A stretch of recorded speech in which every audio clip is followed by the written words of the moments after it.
ده خالد مشكلته إنه مش بيحس بالسعادة في أي حاجة بيعملها، حتى لو كانت الحاجة دي بتبسطه زمان، وبقى بيتعصب على أتفه الأسباب، ودايمًا حاسس إنه مرهق وما عندوش شغف لأي حاجة، ودماغه كلها أفكار سلبية ما بين قد إيه هو شخص وحش وما بين أفكار انتحارية. للأسف خالد عنده اكتئاب.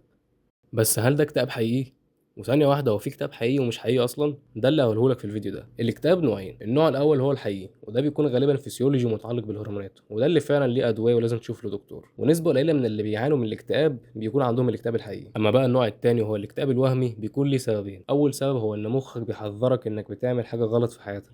يعني ما يكونش كل اللي أنت بتعمله إنك بتقلِّب في السوشيال ميديا أو بتلعب أو بتكلّم صحابك أو قاعد على القهوة وتيجي تقول أنا عندي اكتئاب. ما طبيعي ييجي لك اكتئاب، لإنك أنت مش بتعمل حاجة مفيدة في حياتك، والحل بكل بساطة إنك أنت تبدأ تعمل حاجة مفيدة وتحُط أهداف تسعى ليها، زي إنك أنت توصل لوزن معيّن أو إنك أنت تحافظ على عادة معيّنة كل يوم أو تترقّى في شغلك أو تحاول إنك أنت تعمل المشروع الخاص بيك حتى. كل الحاجات دي لمّا تبدأ تسعى ليها وتحُط فعلًا هدف واضح بتمشي وراه وهو ده اللي بتصحى من النوم بتفكّر فيه وبتشتغل عليه، وقتها انسى خالص الاكتئاب المزيف. والسبب التاني ورا الاكتئاب الوهمي، بس قبل ما اقوله لك حبيت اعرفك اننا عملنا اول سيرفر ديسكورد عربي متخصص لتطوير الذات، وهيكون فيه انشطه كتيره مفيده ليك ان شاء الله نعملها في الايام الجايه زي تعليم التجويد، ولو بتواجهك اي مشكله في اي مجال فتقدر تسال هناك واكيد حد هيرد عليك من اعضاء السيرفر، ودي فرصه حلوه جدا ليك انك تلاقي ناس شبهك عايزين يطوروا من نفسهم، فما تضيعش الفرصه دي وخش السيرفر من اللينك اللي في الديسكربشن. نرجع للفيديو. والسبب التاني ورا الاكتئاب الوهمي اللي عندك هو انك اتعرضت لحدث محزن زي خساره شخص او خساره فلوس او تعرضك للرفض او فشلك في حاجه كنت بتحاول تعملها. وحل ده بسيط جدا، هو انك انت تقوي ايمانك. لما ايمانك هيقوى هتعرف تتعامل مع المشاكل الحياتيه بسلاسه اكتر،